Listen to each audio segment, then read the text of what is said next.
Teobroma es presentado por Corazón del Hechicero, Antiguo Licor de Hierbas y Júbilo Vegetal. Búscanos en Facebook.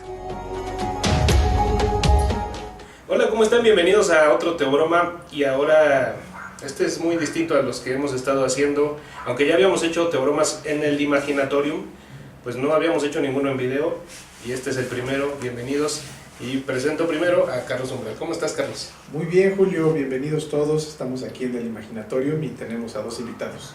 Así es. ¿Quiénes son, Carlos? Por favor, preséntalos. Bueno, tenemos a Jonás Castillo, que es un joven experto en parkour. Hola. Jonás. Y en otras cosas.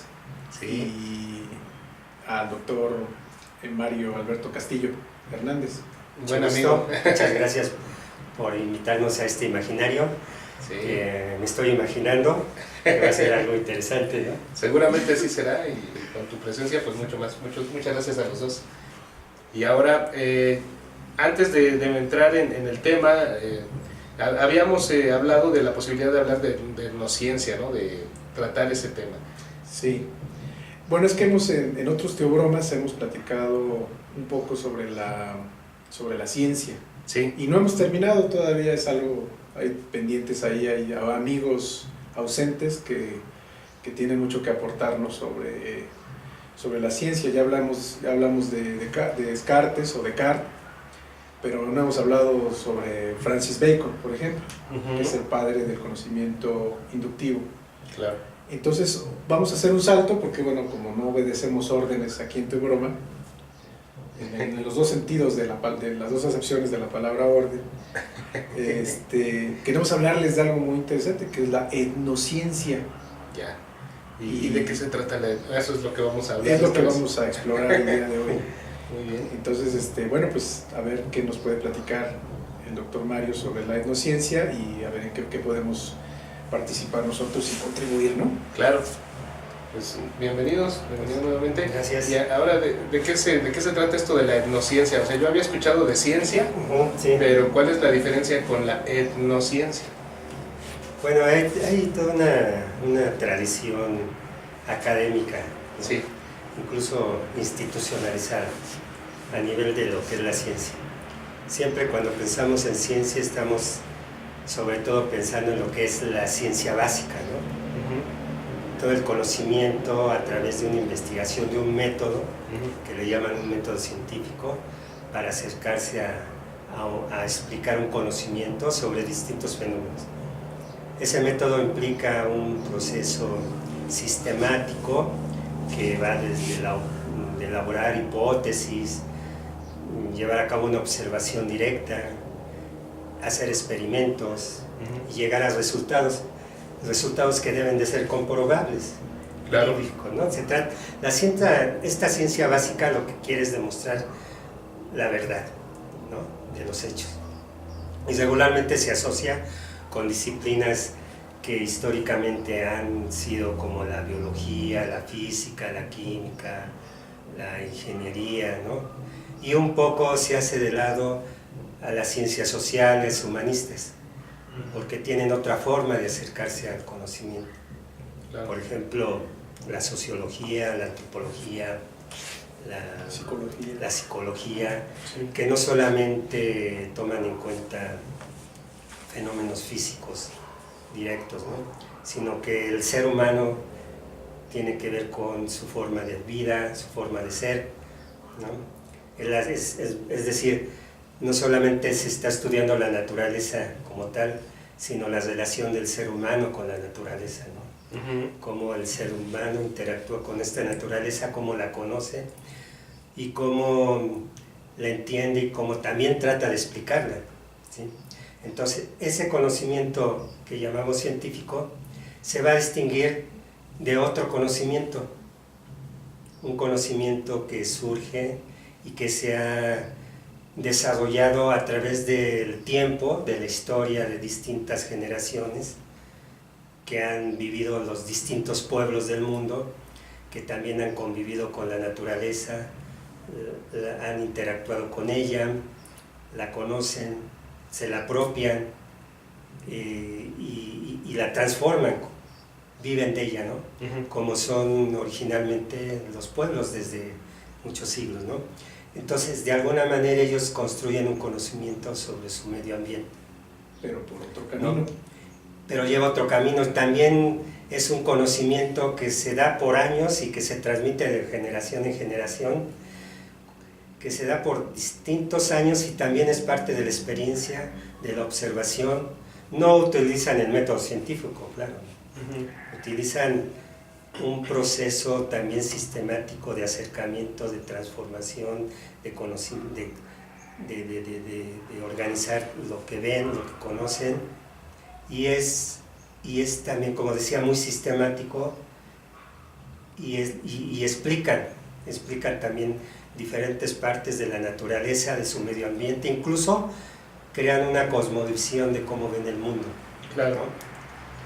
Esto lleva a que por eso algunos antropólogos, y sobre todo antropólogos que vienen de la antropología, eso de etno, que le llaman etnociencia porque viene desde el punto de vista de ellos, de estos grupos. No es desde el punto de vista del investigador, del científico, sino es la visión de ellos hacia esta naturaleza, a esta explicación. Podemos ver muchos casos, ¿no?, de cómo lo explican. Pero esa es la idea, ¿no? Primero lo que queremos diferenciar es que etnociencia es el punto de vista, la visión de ellos, del conocimiento de su naturaleza, de su mundo, de su vida, y de alguna manera la clasifican, la ordenan, y también es sistemática. ¿Sí? Y eso es, digamos, eso es lo que se entiende como etnociencia, ¿no? Claro. Aquí no hay que olvidar que el método científico es uno de los productos del canon occidental, que es el canon dominante. Pues la hegemonía cultural hace que emerja y además, bueno, también se puede hablar de una imposición del sistema científico, que bueno, a lo largo de su desarrollo también se ha autoimpuesto, dada su eficacia para construir conocimientos. Hay una eficacia en el método científico, obviamente, pero no es la única eficacia. Eso es lo que reconocería ya la etnociencia, que hay otras formas de construir conocimiento. Aquí hay que entender también las ciencias como en tres niveles. Digamos, las ciencias teóricas, como las matemáticas, las ciencias prácticas, que vendría a ser la física, la química, la biología, son las que podemos decir, las que tenemos más a la mano, pero también las ciencias especulativas, como el otro nivel, digamos, la ciencia, la sociología, la psicología, la antropología. ¿Por qué? Porque en parte es una especulación, hay una deducción de las cosas, del fenómeno que está pasando. Pero digamos, lo más puro, y no por ello lo mejor, pero sí, digamos, lo más puro son las teóricas. En este caso es la matemática. ¿Por qué? Está basado sobre el eje de la comprobación. Si en matemáticas algo falla, inmediatamente se detecta. Claro. Entonces, por eso es una ciencia teórica, porque ahí sí no puede haber falla. Si hay una falla, simplemente no funciona. Y la ciencia práctica, como el caso de la física, la química, la biología, bueno, está basada en la res, en la cosa del mundo, en la cosidad del mundo, de tal manera que se vuelve un ser y un hacer práctico. Y las especulativas pues son las que tratan los problemas más complejos, por ejemplo, ¿no? No se diga la psicología, ¿no?, que intenta abordar problemas que tienen que ver con la psique, la sociología, que tiene que ver con la sociedad y con la cultura, igual que la antropología. Claro. Entonces se va alejando del purismo, pero se acerca a problemas también relevantes, que son el problema humano. Así es. ¿No? Entonces, bueno, ese aspecto era precisar un poquito, porque de repente se habla de la ciencia en general, pero la ciencia también tiene como niveles de interacción con el ser humano y, bueno, con la construcción del conocimiento. Además en las ciencias sociales, que bueno, yo he notado en algunas personas una serie de desdén, bueno, una especie de desdén más bien, hacia las que no son ciencias exactas, ¿no? Por la variable del ser humano, que sí sí puede haber un gran cambio en los resultados. Aparte no puedes meter a un grupo social a un laboratorio y hacer tus experimentos ahí. O sea, hay otra forma de acercarse a la realidad y a los fenómenos, ¿no? Entonces ahí viene sí esta diferencia de ciencias exactas, ciencias puras, como hablabas, y las que tienen como variable al ser humano, que ahí sí se disparan los posibles resultados y se puede estudiar, claro, pero es ya abordarlo de otra forma, ¿no? Sí, no recuerdo ahorita el nombre del científico, pero es un teórico de la ciencia que él menciona que los soft problems, o sea, los problemas suaves, Ajá. son abordados por las hard sciences, es decir, por las ciencias duras, ¿no? Las ciencias, o sea, ¿qué importa que el número pi valga 3.1416, etcétera, hasta el infinito? Finalmente es un soft problem, a nadie le importa, pues, es decir, a nadie le importa en lo práctico. Tiene sus aplicaciones, pero vaya, claro, algo tan complejo como la interacción humana y lo que puede derivarse de eso. Así es, esa es la contraparte de la aseveración. Los hard problems, los problemas duros, ajá, los ven las soft sciences, ¿no? O sea, es decir, las más especulativas, las menos prácticas, sí, las que están, digamos, osando resolver o intentar hacer aportaciones a la resolución de problemas verdaderamente que atañen a la realidad, a la facticidad humana. Sí, y en efecto son campos de estudio muy distintos en su naturaleza, porque bueno, puedes replicar un experimento en el laboratorio, a lo que hablábamos, ¿no? En química, así matemática, pero ¿cómo replicas una revolución? un golpe de estado? O sea, sí se ha abordado y se han hecho avances en cómo explicas el funcionamiento de la dinámica de una sociedad, pero también hay muchas, lo que decíamos, en las variantes se pueden dar distintos casos en las regiones, en las culturas, o sea, hay tantas cosas que pueden cambiar el resultado que bueno, se vuelve un campo también apasionante, ¿no? Así es, un verdadero problema de investigación. Así es. Sí, es muy interesante todo esto porque nos lleva a pensar en cómo se construye el conocimiento. Sí. Y también la historia del conocimiento, cómo ha sido desde, pues, si quieren regresar de la época de los griegos, de los romanos, bueno, incluso acá, bueno, estoy pensando en Occidente, como decía Carlos, ¿no? Pero de este lado, ¿no? Desde la historia de los pueblos mesoamericanos, de América, por ejemplo, ¿no? Digamos, tenemos dos contextos, Occidente y América son experiencias diferentes, pero sí nos lleva a ver cómo ha sido la historia de la construcción del conocimiento, pensando, por ejemplo, en la época antigua los filósofos tenían una visión general, o sea, se conocía todo, no era un conocimiento parcializado, sí, ¿no? Todavía no existía la división de las ciencias. O sea, ¿en qué momento se planteó la clasificación de las ciencias? Si la filosofía abarcaba todos los fenómenos, la física, ¿no? Llegó un momento en que las ciencias se tuvieron que clasificar. ¿Por qué se clasifican entre esta diversidad de disciplinas, tanto duras, como decía Carlos, o sociales y humanistas? ¿Por qué hay esa separación? Y después, bueno, gracias a todo este desarrollo tecnológico, ahora podemos saber que la tecnología sí ha permitido el avance de la ciencia, ¿no? Para explicar muchos fenómenos que antes no se podían explicar. Pero esa clasificación de las ciencias también se llevó al nivel de la enseñanza de la ciencia, más bien al nivel de la educación, de por qué hay distintas carreras, claro, por qué hay biología, por qué hay física, por qué hay psicología, por un lado, porque hay todas estas disciplinas que se han ido creando actualmente por el desarrollo científico. ¿Por qué en la educación se clasifican a las ciencias? ¿Por qué ahora cada ciencia se ha parcializado en fenómenos muy específicos, ¿no? Por ejemplo, los químicos solamente se van a un nivel de explicación de ciertas materias, ¿no? O fenómenos. Porque los biólogos se van por otro lado, los físicos, los ingenieros. Hay una parcialización de la ciencia, ¿no? Especialización, ¿no? Especializaciones, ¿no? Sí. ¿Por qué se llegó a ese nivel? Ajá. Eso ha provocado una división, como decía, de las ciencias.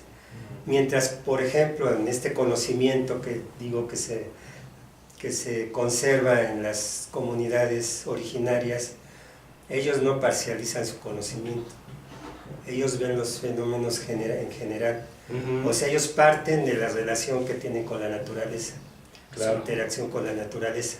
Ellos la clasifican desde su forma de organización, sus prácticas culturales, su cosmovisión del mundo. No es una cosmovisión del mundo que la separen, sino la ven en general. Eso es lo que pienso que ellos mantienen de ese conocimiento, y que ahora actualmente la tendencia de la investigación es hacia la transdisciplina, es hacia no parcializar el conocimiento a través de disciplinas, sino al contrario. Por ejemplo, desde la antropología nosotros vemos que la perspectiva debe ser ya transdisciplinaria y de la complejidad. Ya no podemos ver fenómenos aislados, sino un mismo fenómeno se puede abordar desde distintas disciplinas. Ver al individuo, al hombre en este caso, como un ser físico biocultural. ¿Sí? Eso implica que para explicar lo que pasa se tiene que ver desde distintas disciplinas. Claro, es más. Y eso se hace más interesante actualmente, ¿no? Ver qué aporta cada disciplina para entender un mismo fenómeno. Y eso me parece que coincide con lo que hacen las comunidades originarias, de su conocimiento. Bueno, la pregunta inicial, ¿qué es la etnociencia? Sí. Por decir, ese conocimiento es un conocimiento complejo para mí, un conocimiento que no separa, sino que integra todo lo que ellos conocen. Holístico. Bueno, eso es lo que yo estoy como reflexionando, ¿no? Sí. Hay que traer a escena también la diferencia entre técnica y tecnología. Ahorita vamos a intentar dar un acercamiento a la diferencia entre ciencia y filosofía, por ejemplo. ¿Qué es la ciencia? ¿Qué es la filosofía? ¿Qué es la técnica? ¿Y qué es la tecnología? Efectivamente, una de las características del desarrollo científico clásico, digamos clásico moderno, es eso. Lo que dijeron es una palabra muy bien empleada, la de la parcialización. ¿Y de dónde viene lo parcial? Viene de la parcela. O sea, tenemos esta noción de Roma, ¿no? Digo, no estoy diciendo que venga que la palabra tenga un origen latino, pero viene de la parcela, es decir, de la realidad. Tú vas a tomar una porción. La ciencia está basada en la razón, también es una ración, una parcela de la realidad, y la vas a intentar explicar. Eso es la ciencia. Y en cambio la filosofía se va a los generales. O sea, pero obviamente necesita los elementos de la ciencia para autoexplicarse, digamos, la filosofía formal. Entonces, estamos fluctuando entre los generales de la filosofía, las ideas, y los conceptos complejos y específicos parcializados de la ciencia. Y la diferencia entre la técnica y la tecnología es de que la técnica es adaptar nuestra actividad a la naturaleza. Por ejemplo, la carpintería. Y la tecnología vendría a ser la ebanistería. Es un ejemplo burdo, porque no es ni completamente técnica ni es completamente tecnología.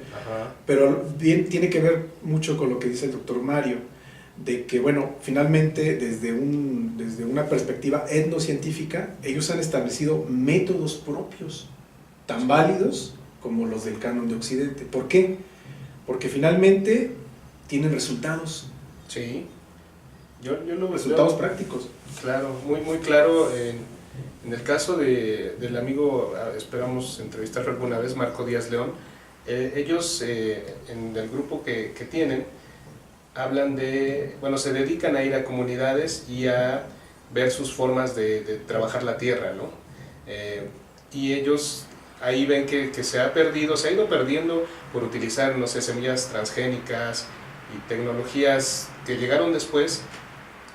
Hay comunidades que han ido perdiendo estas costumbres que se tenían desde hace mucho, pero que son también incluso más efectivas para la región que lo que llegó después, ¿no? Son, digamos, más técnicas. Así porque ellos se han adaptado a la realidad del mundo, sí, y no han intentado violentamente adaptar la realidad del mundo a los intereses, digamos, ¿no? Ellos lo llaman, y no de forma peyorativa, la ciencia de Guarache, O sea, la ciencia que ha funcionado, que ha rendido frutos, la selección de semillas, la utilización de las, o sea, la milpa, por ejemplo, cómo las plantas interactúan, cómo se protegen, cómo guardan la humedad de la tierra. O sea, todo eso que en algunos lados ya se perdió, es volvérselo a enseñar a esta gente y que se vuelva a apropiar de ello, ¿no? Esto es muy interesante porque son costumbres que se fueron perdiendo, pero que siempre han sido efectivas, y que al adoptar cosas de fuera, que ha llevado, bueno, a la erosión de la tierra, a no saber aprovechar, por ejemplo, los desperdicios para hacer abono orgánico. O sea, todo eso para mí es un ejemplo muy claro de la etnociencia que es funcional además, y que puede ser aprovechado, ¿no? Que vale la pena echarle un ojo y retomar mucho de eso, ¿no? Es funcional porque es eficaz. Así Es eficaz en términos sociales. Sí. Volvamos, pongamos el ejemplo de la herbolaria, Ya. ¿no? De la medicina tradicional basada en plantas. Muchos procesos o investigaciones farmacológicas las descartarían. Claro. Nos dirán, no, es que eso, no. Pero yo me pregunto, ¿existe ya el desarrollo científico, el desarrollo tecnológico, la capacidad para acercarse a percibir la totalidad de los fenómenos de manera transdisciplinar que provoca, o sea, que genera una planta? No lo alcanza a ver. Sí. Dice, no, es que esta planta es mala para esto y es bueno para esto. Claro. Y extraemos mediante tecnología lo bueno. Pero quien cura tradicionalmente no lo hace así. No. Él dice, a ver, estas plantas son calientes, estas las tomas si tú tienes frío o si tú tienes una enfermedad fría, para contrarrestar. Y ahí sucede algo, pero funciona. Claro. Claro. Sí, este es el mejor ejemplo, son las plantas. Sobre todo las plantas medicinales comestibles, ¿no? ¿No quieres decir algo, pues? ¿Algo que quieras comentar? De esto que estamos platicando. ¿Cómo ves el conocimiento? Tú que has ido a Coatzala, ¿cómo ves a la gente? A Moy, por ejemplo. ¿No? ¿Cómo resuelven ellos sus problemas? El conocimiento que tienen de la abeja. Hay veces que no, digamos, la tecnología está asociada a la economía. Entonces, si tú no tienes los medios para acceder a la tecnología, pues lo que te queda es la técnica, ¿no? Y la técnica es igual de eficaz. Entonces, tú has de haber observado algo, Juana. Sí. ¿Cómo resuelven sus problemas ahí? ¿Quién puede pagar por la tecnología? ¿Quién no? Cómo Moyas cuida sus abejas para producir miel. Las cuida. ¿Cómo se cura? Cómo se curan ellos, ¿no? Sí, digo, lo de las plantas es como un buen ejemplo. ¿Por qué? Porque a través de cientos de años, ellos han descubierto para qué es útil cada planta. Porque ya lo han comprobado, o sea, ellos no lo hicieron a través de un método, ¿no?, científico, pero a través de muchos años, de todos los que se murieron, han comprobado que tal planta sirve para algo. Sí. ¿Sí? Y cura, por ejemplo, ¿no?, como una planta medicinal. Y eso lo van transmitiendo, y porque lo han comprobado continuamente. Son empíricos, digamos, ¿no? Sí. Pero hay observación, hay experiencia y datos empíricos. Sí. Voy a poner el ejemplo de los purépechas, que ellos además clasifican, ¿no? En general clasifican las plantas. Los purépechas clasifican los hongos en 3 tipos de hongos. Los que emborrachan, los que alimentan, los que alimentan y los que matan. ¿No? Son 3. O sea, los que emborrachan, bueno, son los alucinógenos, ¿no? Los que son alimento y los que matan son los venenosos. Sí. Pero ya los tienen súper identificados.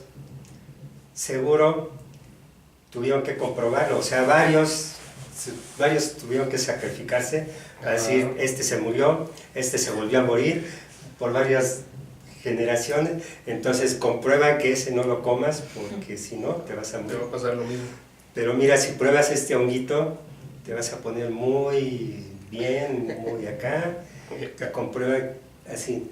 Y así ha sido con todas las plantas. Sí. Los nahuas, los zapotecos, los huicholes, los coras, los mayas, todos han aprendido a conocer cómo son las plantas y para qué sirven. Y a través de años, ¿no?, de estarlas utilizando. Igual las plantas alimenticias. ¿Y qué ha pasado?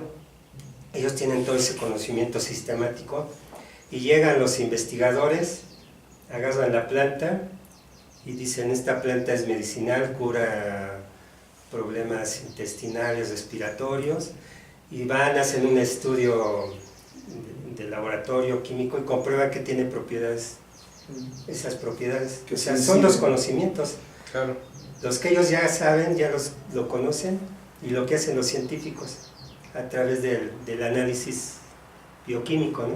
Entonces, coinciden, Claro. los dos conocimientos, ¿no? Sí. ¿Sí? A eso me refiero, que no están peleados, ¿no? O sea, son dos niveles. Pero muchas veces lo que hacen estos investigadores se llevan el conocimiento de ellos y patentan y venden. Ajá. O sea, ¿qué está pasando ahí, maíz, ¿no? ¿no? Se apropian de su conocimiento y lo utilizan para beneficios de ellos. Eso ha pasado en muchos lados.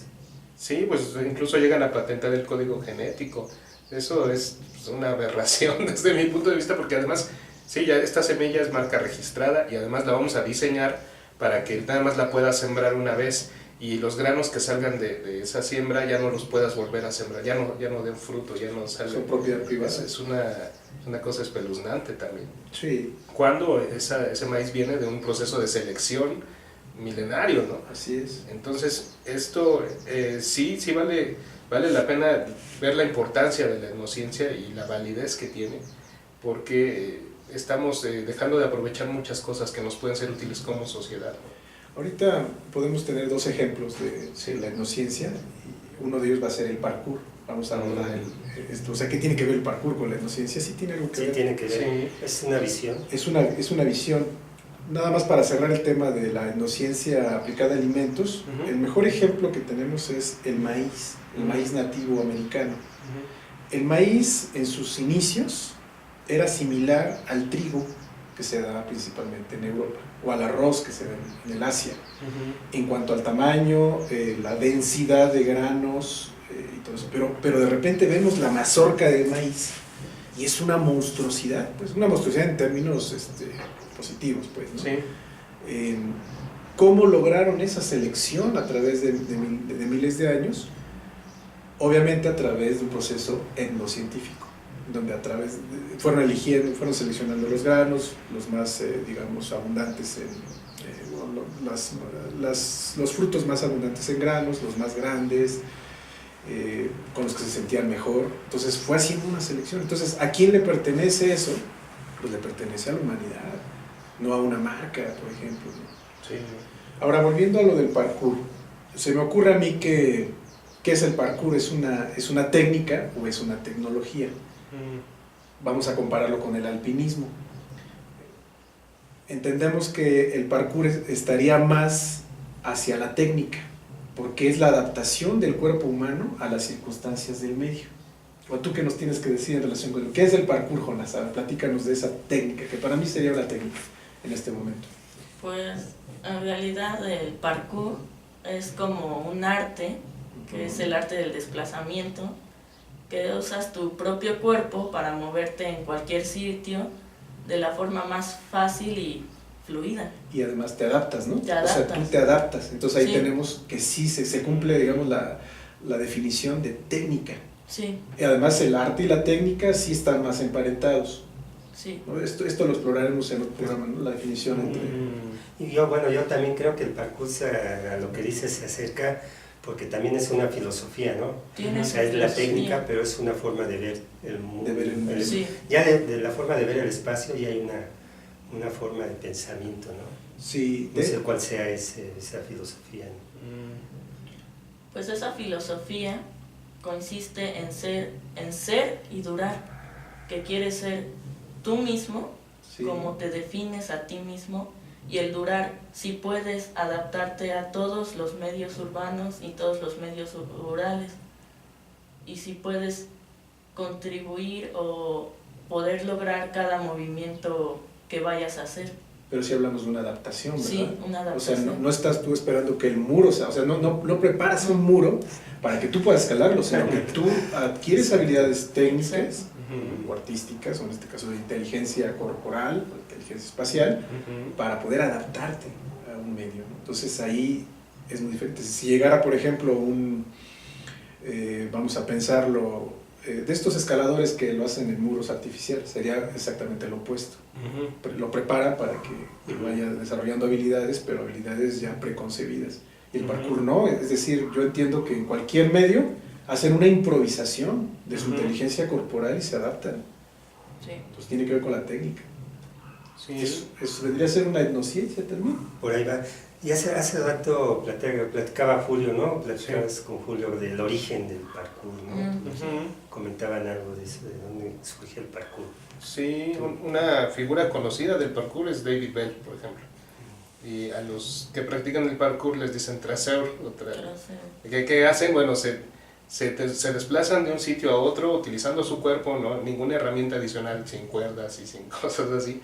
Más bien es entrenar su cuerpo y de una forma, sí, también empírica, porque tienes que aprender de balance, tienes que aprender de velocidad, de qué forma tienes que agarrarte, caer. O sea, sí es totalmente un entrenamiento para eso, para prepararte para distintas, para un territorio, para un terreno que no sabes cómo va a estar, ¿no? Ya sea en el bosque o en una ciudad, ¿no? Si hay escaleras, si hay un techo, y se volvió muy popular, ¿no? A raíz de películas como Yamakasi, como Sector 13, y viene, ya después sale el juego de Assassin's Creed, que también es parkour. Entonces sí se popularizó un boom, ¿no? Sí. Ya los gringos también se apropian de cosas y le llaman free running, que es el desplazamiento, que también, bueno, tiene un origen ahí, ¿no? Sí.